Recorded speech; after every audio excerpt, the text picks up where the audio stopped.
제로쌤과 함께 코인에 대해서 배워보는 시간 코인스타입니다. 안녕하세요. 저는 진행의 양희연입니다. 미국 국채금리 하락과 또 공화당의 감세한 하원 통과에도 불구하고 간밤 뉴욕 증시는 혼조세를 보였습니다. 장 초반에 상승 출발했던 이 부분만큼도 장 막판 들어서 모두 하락 전환되는 분위기였는데요. 자세한 미국 뉴욕 증시 마감 지수 상황도 체크해 보도록 하겠습니다.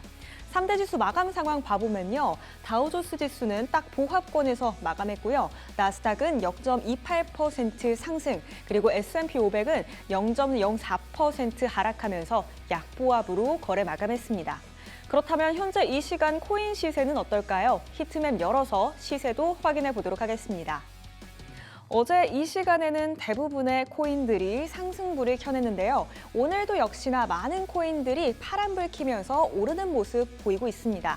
비트코인은 0.46% 오르고 있고요. 이더리움은 0.66% 상승 중입니다.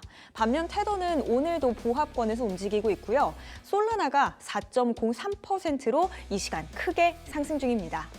코인 시장의 이슈들은 어떤 것들이 있었는지도 정리해 보도록 하겠습니다.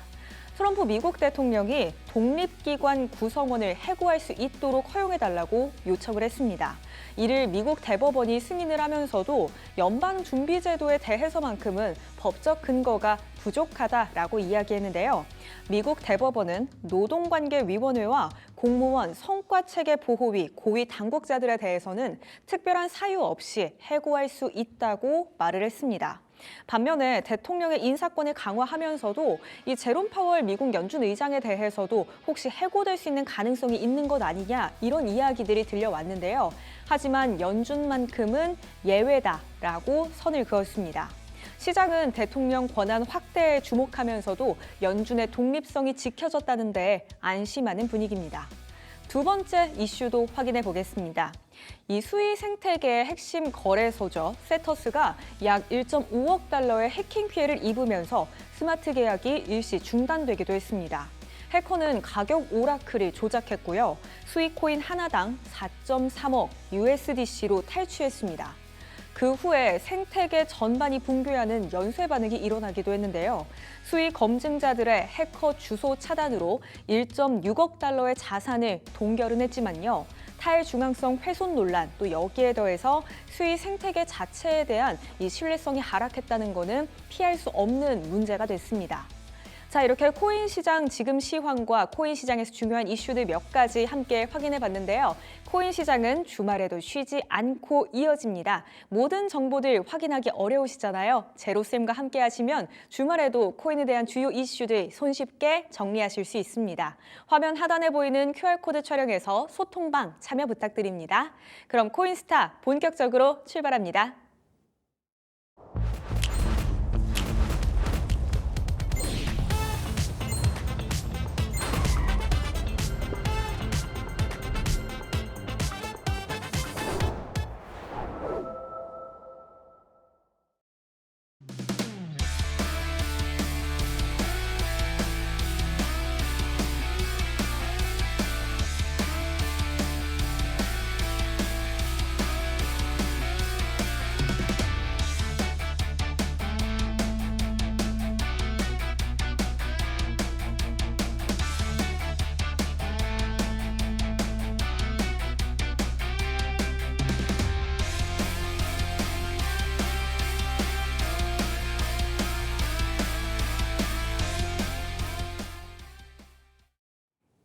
코인스타와 함께 해주시는 우리의 제로쌤도 바로 모셔보겠습니다. 제로쌤 어서 오세요. 안녕하세요. 반갑습니다. 힘찬 금요일입니다. 오늘 코인 시장 히트맵 통해서 봤지만 어제에 이어서 오늘 이 시간에도 대체로 많은 코인들이 오르고 있는데 오늘 시장은 또 어떻게 보고 계실까요?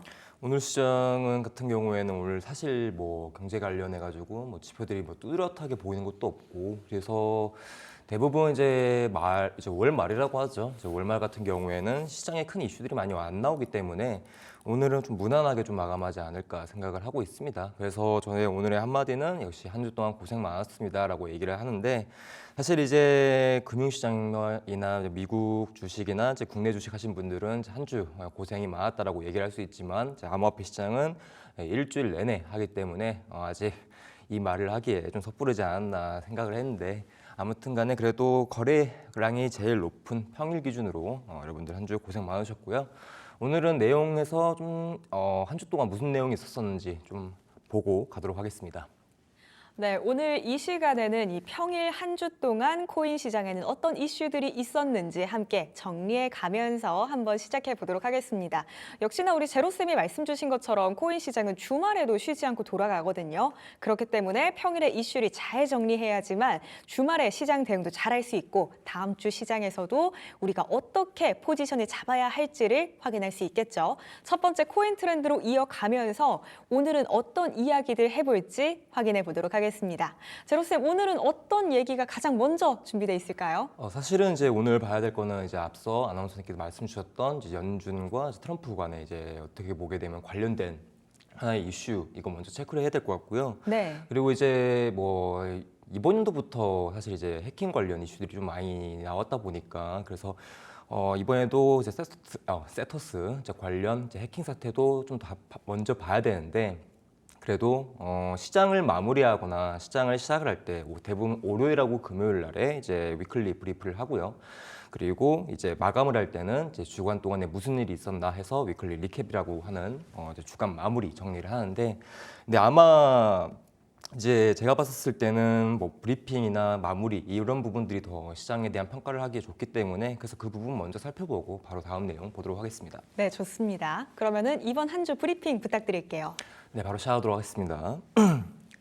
자, 일단은 오늘 뭐 일이 아니라 이제 이번 주 시장을 한번 돌아보는 걸 저는 정말 좋아하고요. 그리고 이제 한 주를 시작하는 월요일 날에 이제 시장에 무슨 일이 있을지 아니면은 매크로성 관련 이슈가 뭐가 있을지 아니면 경기 지표라든지 뭔가 이런 이슈들이 무엇이 있을지부터 먼저 체크를 하고 그런 것들을 체크한 다음에 이제 금요일 날 같은 경우에는 이렇게 시장을 한번 돌아보는 게 제일 중요하다고 보고 있기 때문에 저 같은 경우에는 이제 오늘 이런 이제 금요일 날 시간을 이제 뭔가 한 주의 시장을 좀 돌아보자 하고 그리고 이제 이슈 하나를 더 하나 가져와서 내용 먼저 빠르게 시작해 볼게요. 오늘 내용이 많아가지고 조금 빠를 수 있다라는 점 양해 부탁드리고요. 잘 집중해서 들어주시면 될 것 같습니다.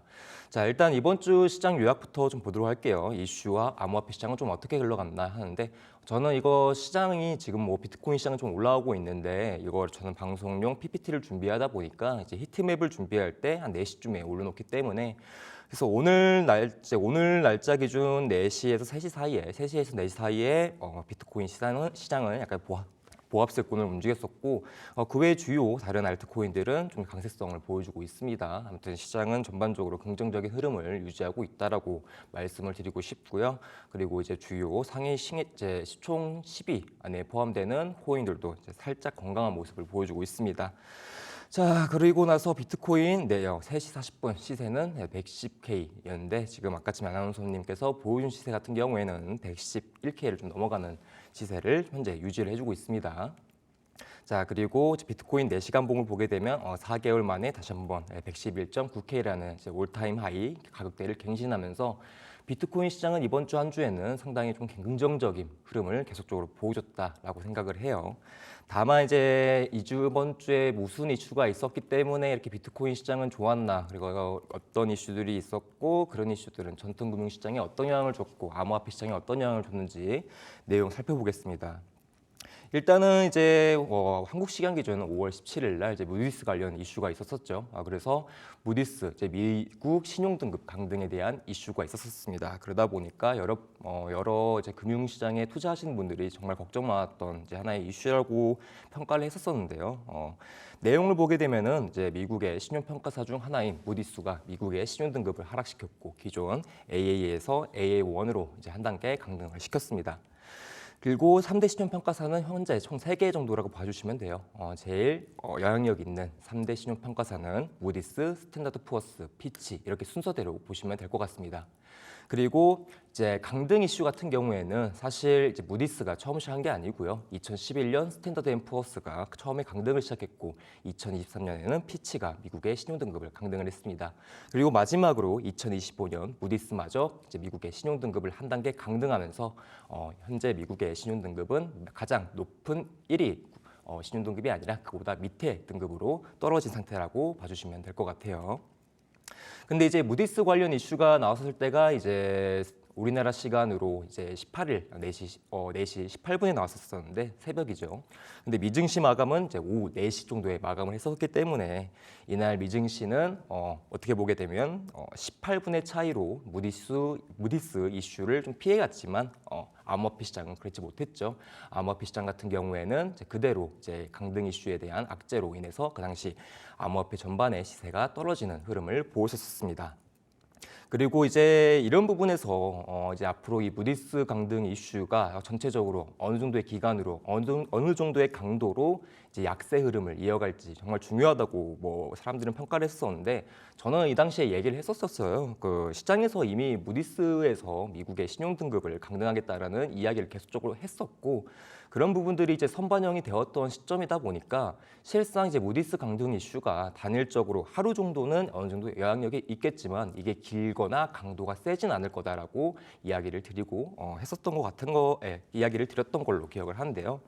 그래서 아무튼간에 이제 그 당시 이제 S&P 이제 스탠다드 앤 푸어스가 강등을 했었을 때는 이제 미국 시장이 하루 대비로 마이너스 6% 그리고 기간 대비로는 2.12%로 한 달간 이제 약세 흐름을 계속적으로 유지를 해줬던 상황이 있었고 그 이후 2023년 피치의 이제 미국 신용 등급 강등 때에는 마이너스 1.38%, 한 달에서는 이제 마이너스 1.33% 정도 흐름을 계속 보여줬습니다. 자, 그래서 이제 현재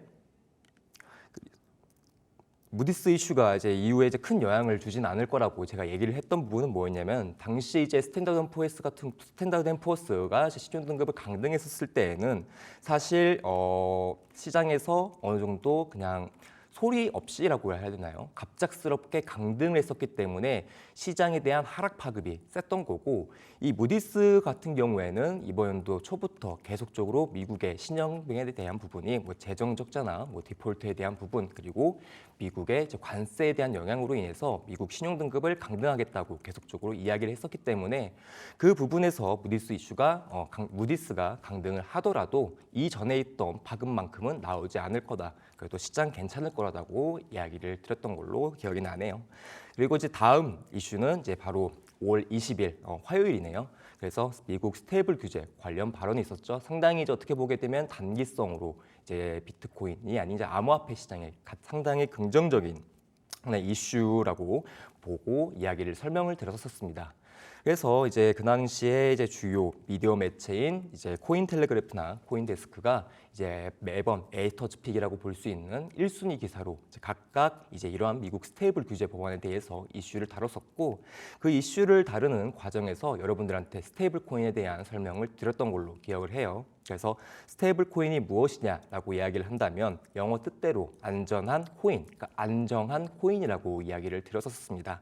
그래서 시장에선 보통 한 개당 1달러로 고정이 되면서 즉 USDT 1은 그러니까 USDT의 한 개는 1달러의 명목 가치를 유지를 해주는 시장의 통화의 기능, 즉 디지털 화폐의 역할을 해준다라고 이야기를 드렸던 것 같아요. 그래서 그 스테이블 코인의 대표적인 것들은 이렇게 USDT라고 볼 수 있는 테더와 USDC가 있고 그 외에 기타 등등이 있지만 대표적으로 이 두 가지를 가장 많이 사용하기도 하고 여러분들이 아마 잘 알고 계실 겁니다.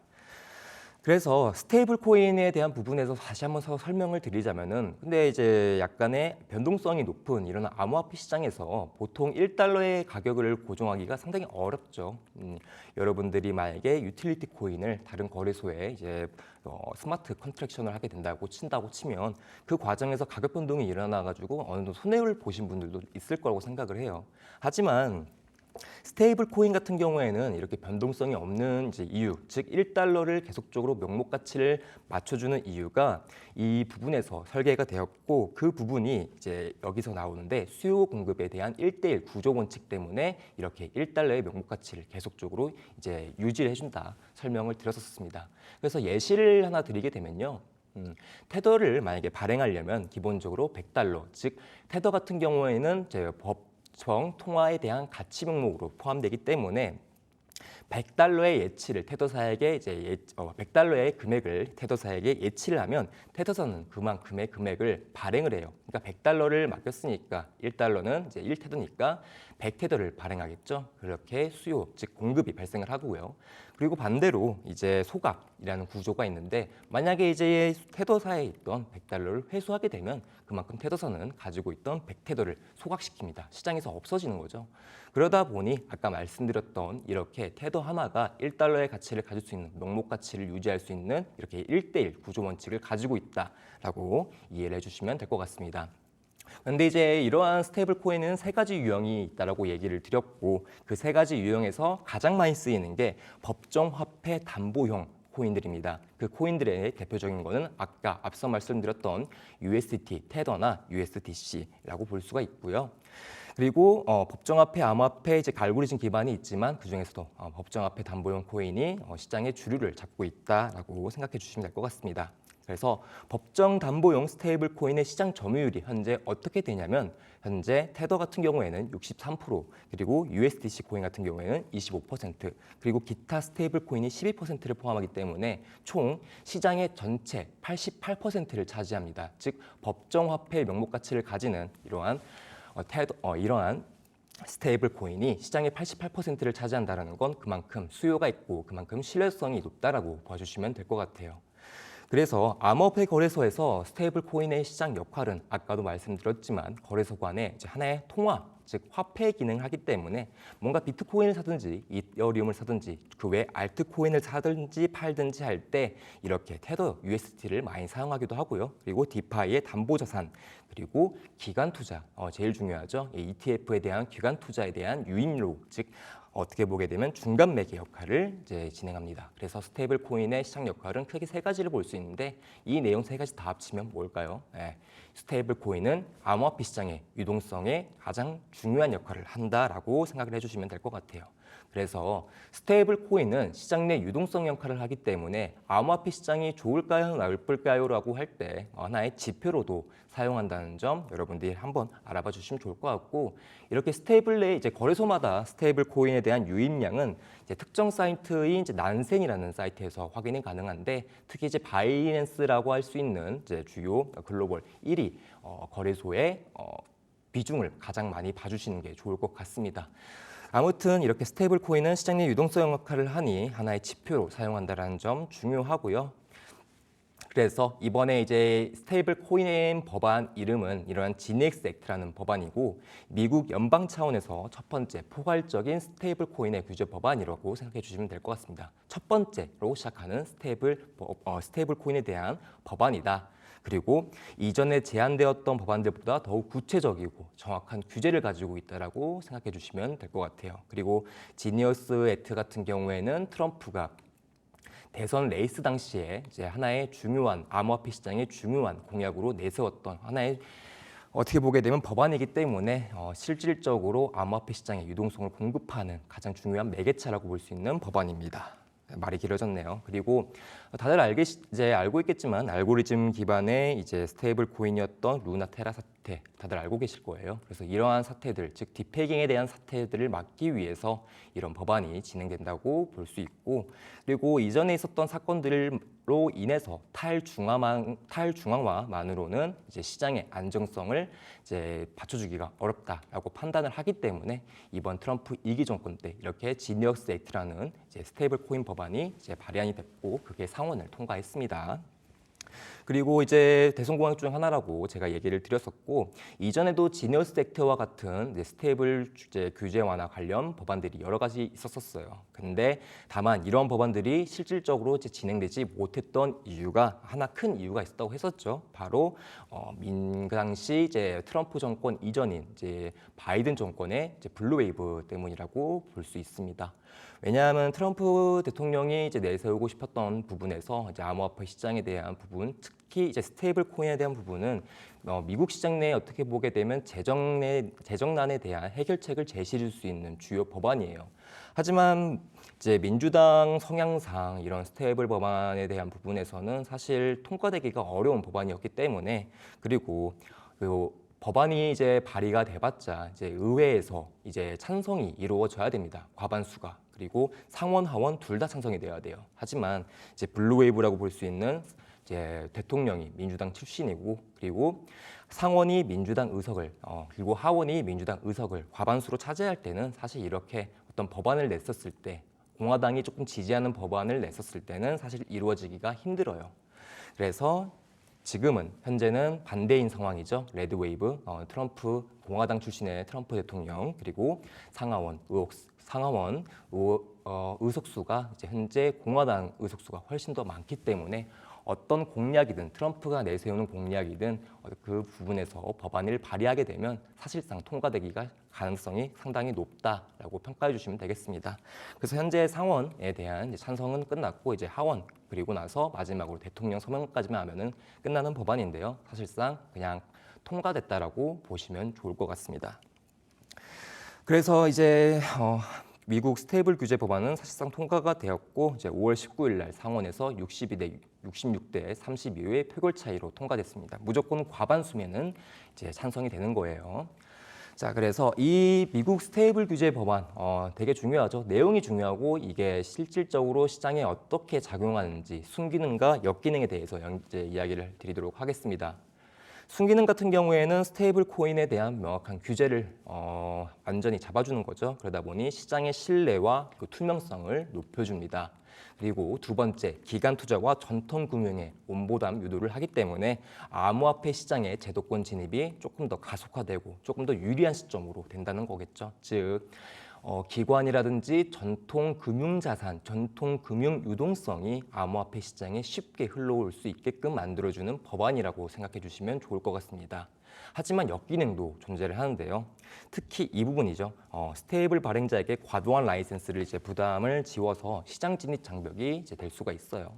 즉 무슨 소리냐면은 스테이블 코인을 어느 정도 가치, 잔액, 그러니까 금액이 어느 정도 되는 프로젝트들만 이렇게 스테이블 코인에 대한 발행이 가능하다라는 거죠. 그러니까 예를 들면은 예전에는 한 5천만 원만 가지고 있더라도 이 스테이블 코인이 이제 발행 가능한 상황이겠지만 이렇게 이제 규제 법안이 들어가게 되면 어느 정도 자금이 있어야 발행을 할 수 있다라는 어떻게 보면 제한 조건이 생기다 보니까 이제 이렇게 스테이블 코인을 추후에 발행하는 프로젝트나 어떤 기관들이 이제 이렇게 하나의 제한 장벽이 될 수 있고 두 번째는 역시나 혁신 위축 우려겠죠. 그러다 보니까 탈중앙화라는 성향을 가지고 있는 이 코인 시장에 규제를 넣는다라는 건 사실상 이렇게 스테이블 코인 시장의 어떤 의미를 희석시킬 수 있다라는 점이 이후 시장의 수축 우려 어떻게 보게 되면 이제 리스크를 발생할 수 있는 변수가 된다라고 생각해 주시면 될 것 같습니다. 자, 그리고 세 번째 이슈 잠깐 하기 전에 이제 아나운서님 저 하나만 부탁 좀 드릴게요. 네. 제가 이제 한번 QR 코드를 이제 얘기를 해줘야 되는데 제가 지금 잠깐 목이 감겨서 아나운서님께서 한번 저를 위해서 홍보를 해주시면 감사하겠습니다. 네, 그럼 제가 맡은 바 임무를 또 다하도록 하겠습니다. 우리 제로쌤과 주말에도 함께 하실 수 있는 방법이 있습니다. 바로 소통방 참여하시는 건데요. 화면 하단에 QR코드 보이시죠? 촬영하시면 바로 소통방으로 연결되니까요. 이쪽으로 오셔서 주말 동안에도 코인 시장에 어떤 이슈들이 있는지 놓치지 말고 챙겨가셨으면 좋겠습니다. 자, 제로쌤 그러면 수업으로 다시 이어가 볼까요? 네, 빠르게 가도록 할게요. 자, 바로 세 번째, 바로 이번 주 수요일이었네요. 이번 주는 진짜 암호화폐 시장 관련해가지고 이슈들이 정말 많았는데 정말 그 내용들 하나하나씩 지금 딜 사이트 이 채널에 제가 이제 정리해드린 이제 파일 영상으로 다 있으니까 한 번쯤 봐주시면 좋을 것 같고요. 세 번째 이슈는 이거였죠. SEC 위원장 이제 폴 애킨슨의 이제 프레임워크 보고서가 이번 몇 달 후 이제 보고한다라는 이슈였었습니다. 자, 일단은 SEC의 새로운 수장 폴 애킨슨은 이제 시장에 문제 제기를 했었어요. SEC가 명확한 규제 없이 그리고 기준 없이 시장을 방치하고 있다. 그러한 이유로 인해서 SEC 태스크포스가 향후 몇 달 내 첫 보고서를 발표할 예정인데 그 발표할 예정이 이제 되게 중요한 암호화폐 시장에 영향을 줄 수 있는 내용이라고 얘기를 했고요. 그리고 이제 폴 애킨슨 이제 위원장 이전에 어떤 사람이 이제 SEC 위원장이었냐면은 다들 아실 겁니다. 이제 리플과 인연이 깊은 게리 겐슬러라는 사람이 전 위원장이었었는데요. 이 게리 겐슬러는 이전 그러니까 현재 폴 애킨슨의 성향과 거의 반대가 되는 사람이라고 봐주시면 좋을 것 같아요. 그래서 이 SEC가 어떤 성향을 가지냐는 뭐 연준도 마찬가지예요. 연준도 어떤 의장이 앉아, 어떤 사람이 의장으로 앉아 있냐에 따라 그 연준의 성향이 바뀌기 때문에 SEC도 마찬가지로 현재 어떤 사람이 위원장으로 되어 있냐에 따라서 SEC의 성향이 바뀌어지기도 합니다. 그런데 이런 게리 겐슬러라는 사람은 어떤 관점을 가지고 있고 시장에 어떤 방식을 사용하려고 했냐면은 암호화폐 시장의 규제를 이제 회피하려는 금융 시스템을 암호화폐 시장은 규제를 회피하려는 금융 시스템이라고 하면서 지속적으로 견제를 했고 어떻게 보게 되면은 이제 불법 증권이라고도 계속 얘기를 했던 사람이었죠. 그리고 법 개정 없이 기존 연방법으로 암호화폐 시장을 다스리겠다, 직접적으로 제재하겠다라고 했기 때문에 다른 말로는 이제 반암호화폐 성향이었던 거죠. 그러다 보니 암호화폐 시장의 뭐 주요 규제 완화에 대한 법안들이나 아니면은 비트코인 ETF에 대한 도입 등 이런 것들을 딜레이 시켰던 사람이라고 봐주시면 좋을 것 같아요. 아무튼 이런 강경 규제주의자라고 볼 수 있는 사람인데 이제 이 사람이 트럼프 2기 정권 때 어떻게 됐냐?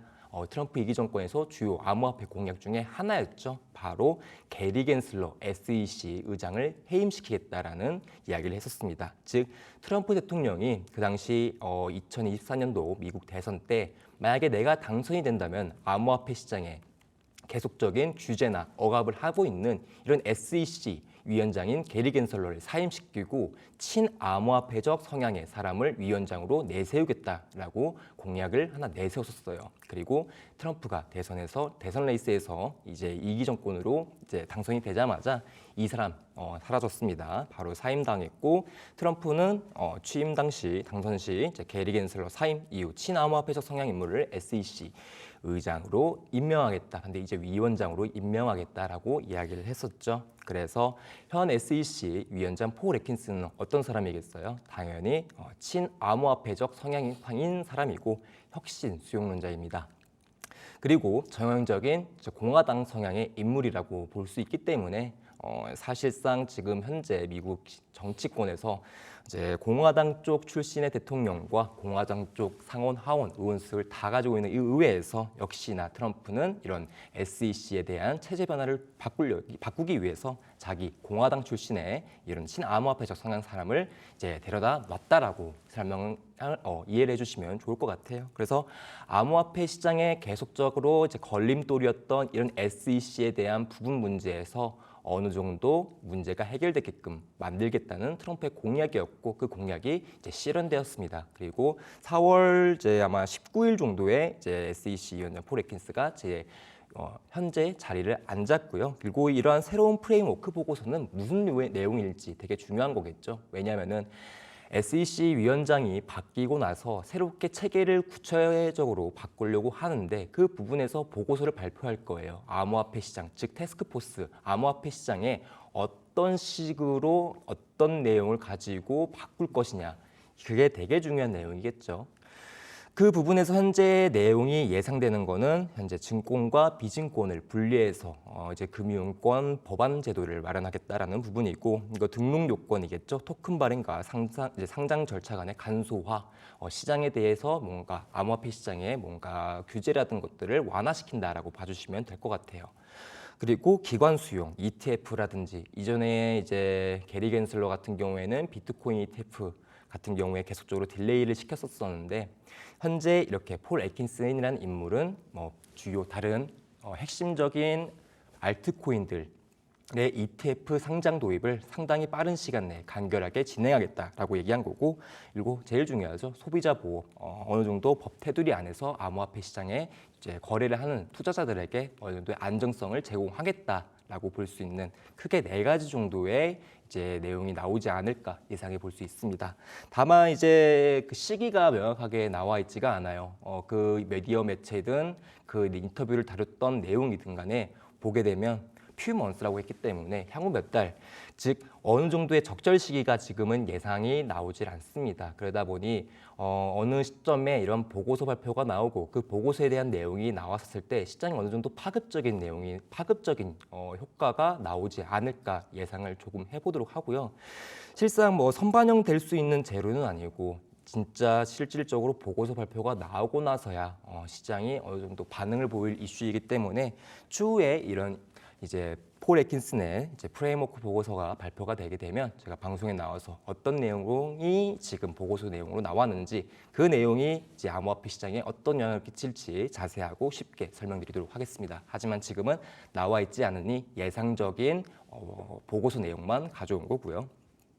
자, 그리고 이제 내용을 정리를 하면은 이런 이제 보고서 프레임워크에 대한 보고서 같은 경우에는 투자자 측면에서 역시나 시장에 대한 명확성 확대와 ETF에 대한 수용력이 기대가 되고요. 그리고 프로젝트 입장에서는 진입 장벽이 조금 낮춰질 가능성이 높습니다. 토큰 발행 등이 쉬워질 거니까요. 그리고 이제 좀 반대 역기능이죠. 과대한 규제 리스크 확대와 그리고 프로젝트 입장에서는 제도권 미등록 시 퇴출당할 수 있다라고 볼 수 있는 암호화폐 시장의 탈중앙화석 성향을 좀 앗아갈 수 있는 이제 하나의 단점으로 부각되겠죠. 자, 그리고 이 내용 마지막으로 이제 전일에 있었던 내용만 다루면 이번 주 주간 브리핑에 대한 내용은 끝이 나는데요. 어제도 이제 내용을 좀 자세하게 설명드렸던 부분이에요. 아마 이제 국채 시장에 대한 이해도가 높아야 해석이 가능한 내용이다 보니 제가 이 부분에서 상당히 좀 길게 내용을 가져왔었는데 그 내용 그대로 어제 같은 경우에는 이제 비트코인 시장이 상승세를 보였지만 반대로 뉴욕 증시 같은 경우에는 1.5%대 평균적인 1.5%대로 나스닥, 다우 그리고 S&P 지수가 모두 하락했던 사건이 있었습니다. 그래서 그 사건의 요소, 즉 이유가 뭐냐면은 바로 20년 만기 국채 입찰에 대한 부진 때문이었다라고 설명을 드렸죠.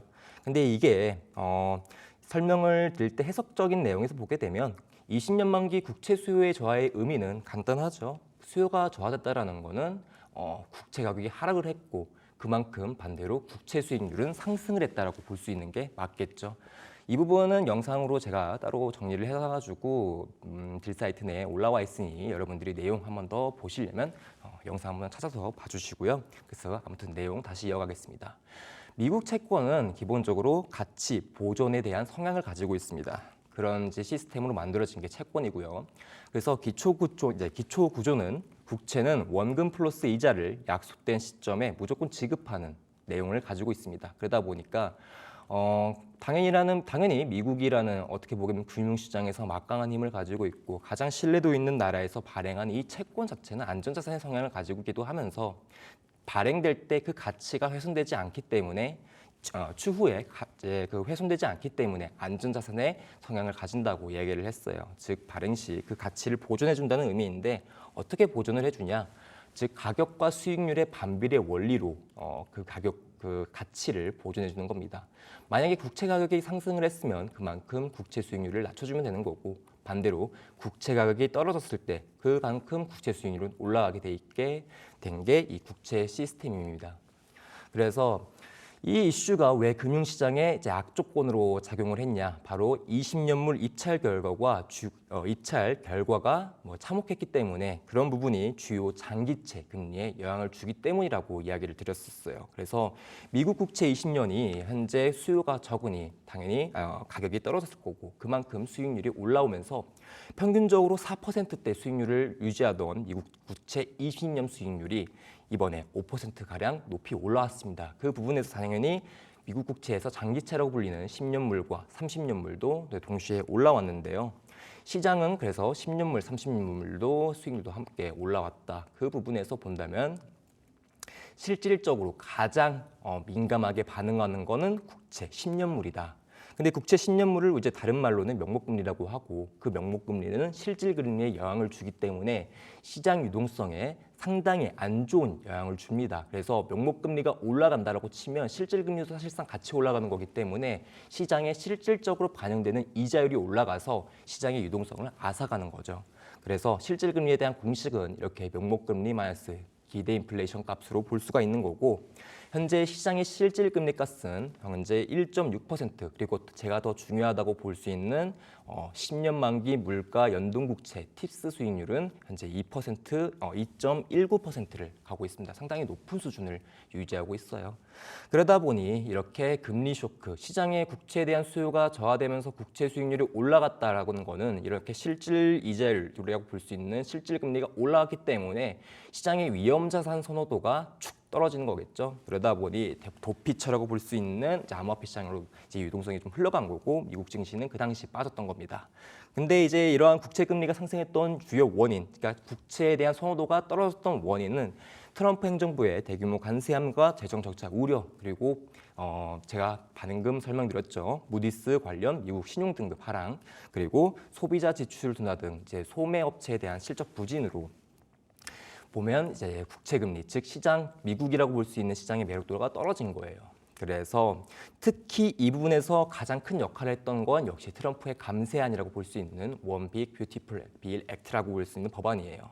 그래서 트럼프 전 대통령이 추진 중인 이 법안은 약 3.8조 달러 규모의 세금 감면과 지출 확대를 포함하는 법안이기 때문에 이 법안이 향후 10년간 최소 3조 달러 이상 재정의 적자 증가를 초래할 겁니다. 지금 현재 미국에서 재정 관련해 가지고 문제가 계속적으로 발생을 하고 있고 부채 문제도 있고요. 디폴트 관련해 가지고 연동이 되겠죠.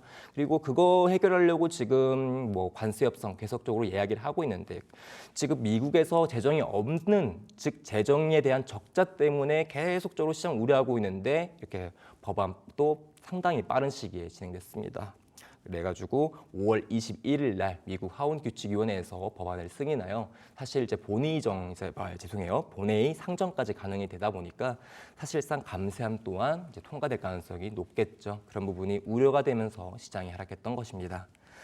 자, 이렇게 세 줄 요약을 하게 되면 국채 수요 저하로 명목금리 하락을 유도했고 그로 인해 실질금리가 상승 가능성이 높아졌어요. 그리고 반면 비트코인은 시장의 안전 도피처로 인해서 암호화폐 시장 전반적으로 유동성이 들어가게 되면서 상승을 했고 금융시장은 하락한 반면에 암호화폐 시장은 상당히 좀 긍정적인 면을 가져갔다라고 이해해 주시면 좋을 것 같습니다. 이렇게 시장의 내용을 한번 싹 정리했고요. 이제 아나운서님과 함께 얘기를 하면서 정리를 한번 해주시면 고맙겠습니다.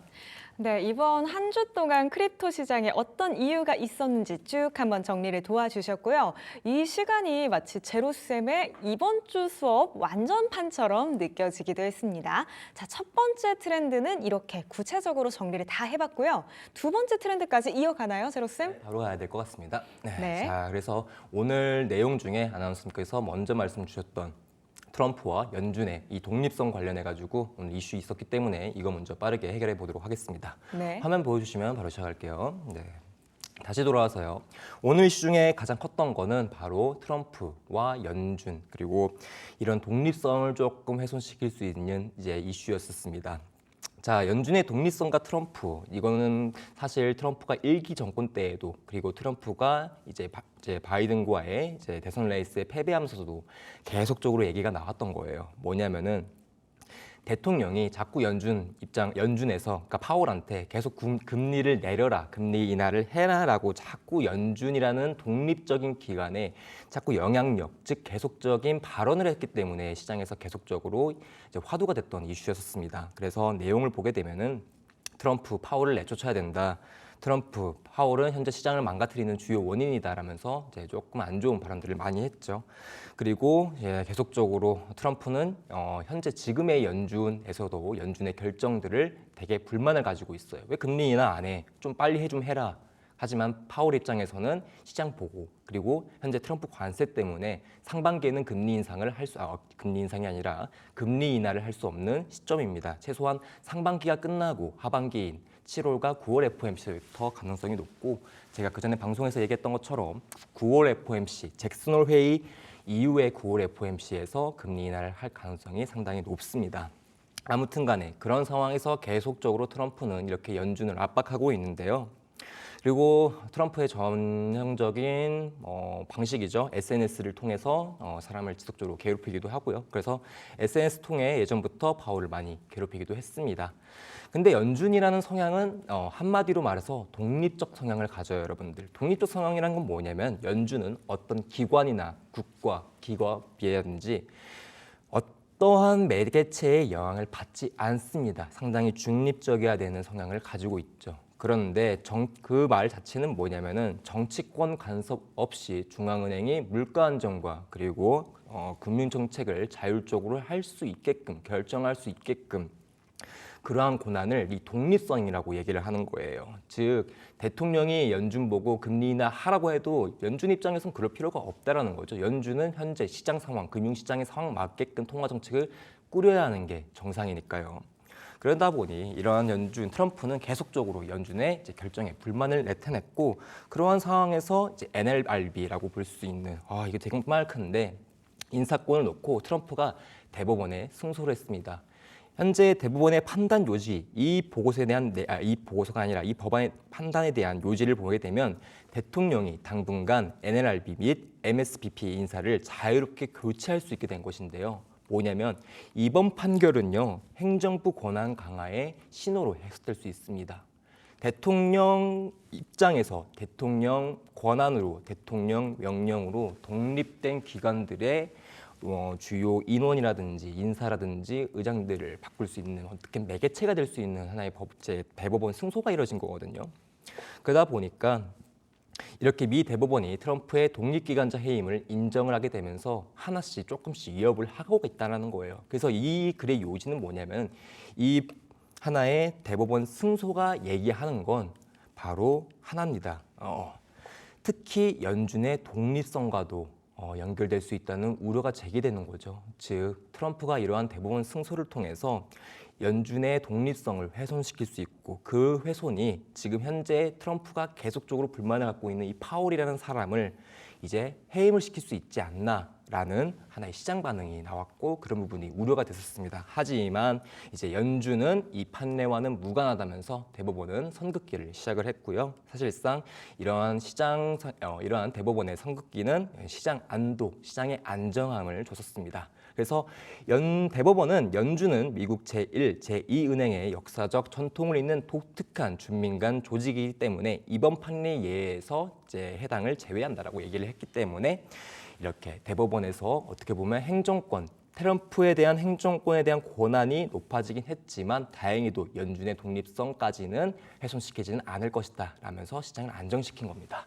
자, 이렇게 내용 보게 되면 따라서 현재로선 파월 해임이 어렵고요. 그리고 행정 권한은 강화됐지만 연준은 예외됐다. 그래서 트럼프 승소 범위는 MNRB 그리고 MSBP, PB 그리고 연준은 X입니다. X 제가 원래 X를 쳐놨는데 없어졌나 봐요. 편집을 그 PPT 만든 도중에. 그래서 이렇게 행정권에 대한 권한은 이렇게 두 기관에만 있고 연준은 제외된다라고 봐주시면 좋을 것 같습니다. 네, 오늘의 코인 트렌드 트럼프와 연준 독립성에 대한 이야기까지 함께 확인을 해봤습니다. 자, 화면 하단에 보이는 소통방 참여해 주시면요. 우리 제로쌤과 코인 시장에 대한 모든 것 알아가실 수 있으니까요. 오셔서 꼭 함께 해주셨으면 좋겠습니다. 자, 저희 제로쌤과 함께 하시면 이 주말에도 꾸준히 코인 시장에 대해서 팔로우 가능하시니까요. 함께 해주셨으면 좋겠습니다. 자, 그럼 이어서 코인 트렌드 두 번째 주제도 들어보도록 하겠습니다. 코인쌤 부탁드릴게요. 네, 오늘 너무 주제를 많이 가져와다 보니까 저만 말하는 것 같은데 오늘 네. 아나운서님한테 질문도 못하고 정말 죄송한 것 같습니다. 아닙니다. 또 오늘처럼 열정적인 강의를 듣는 날도 정말 중요하죠. 네, 감사합니다. 그렇게 생각해 주시면 아무튼 빨리 다음 내용도 볼게요. 이번에 이슈 좀 컸었죠, 여러분들. 세토스 붕괴 그리고 수의 생태계 전체를 삼켜버리다 그리고 블록체인 탈중앙의 이제 그림자가 좀 졌다라는 이슈인데요. 다들 아마 이제 뭐 어느 정도 이제 블록체인 미디어 매체라든지 뭐 이런 걸 계속적으로 보시는 분들은 아마 이런 최근 해킹 사건과 세토스와 연결된 이 사건을 알고 계실 겁니다. 내용은 이렇습니다. 2025년 5월 22일 세토스 프로토콜은 스마트 계약을 취약점을 악용한 해킹 공격을 받아 약 2억 2,300만 달러 이상의 자산을 탈취당했는데요. 상당히 높은 금액이죠. 근데 이제 근래 발생하는 사건들이 정말 많아요. 세토스 말고도 이렇게 바이비트 사건도 있었거든요. 그래서 세계 유일위 규모의 암호화폐 거래소인 바이비트 해킹과 관련해 가지고 이번 연도 2025년도에 상당히 이제 이런 해킹 관련 탈취 사건들이 상당히 많습니다. 그래서 이 당시 이제 바이비트 같은 경우에는 약 15억 달러 이상의 이제 이더리움 탈취되면서 상당히 많은 자금에 대한 손실을 많이 받고 이번에 이제 그 당시 해킹 주범은 이제 북한의 해킹 조직인 라자르스 그룹이 이제 가능성이 높다라고 이야기가 나왔었죠. 아무튼 이번 세토스 해킹 방식은 좀 달랐는데요. 가치 없는 토큰을 이용하여 유동성 풀에 주입해서 이를 통해 가격 데이터를 조작하여 자금을 탈취한 방식으로 이제 해킹을 한 것이다, 자금을 이제 탈취한 것이다라고 볼 수 있는데 이러한 해킹 방식은 간단합니다. 수위 가격을 조절해가지고 수위의 1수위당 4.3억 USDC 표시로 허위 시세로 만들어 이제 대량 탈취를 진행한 거예요. 그래서 공격자는 시장의 유동성 제거 후 시세 조작의 상태에서 매도를 한 거죠. 그러다 보니 그러한 수준에서 USDC와 수위의 페어 가격이 0.0036 수준으로 떨어지게 되면서 거의 전반적으로 보셨을 때는 정상 시세 대비 99.6%로 하락을 하게 된 겁니다. 수위 코인이라고 수위 코인이 아니라 이제 세토스 프로토콜에 사용되는 토큰 가격을 일시적으로 어떻게 보게 되면 해킹을 통해 가격을 일시적으로 99.6%로 떨어뜨려 버린 겁니다. 네, 그 수준으로 떨어진 거고 세터스는 수위 위에서 만들어진 거래소 서비스이고요. 여러분들 이 관계식 정말 중요합니다. 그리고 세터스 토큰은 그 거래소 내부에서 쓰이는 코인이기 때문에 그 거래소 내부에서 하나의 통화를 상징하는 가치라고 봐주시면 좋을 것 같아요. 그러다 보니까 이런 사건이 발생을 하니 수위 생태계의 전체 신뢰도가 흔들렸습니다. 왜냐?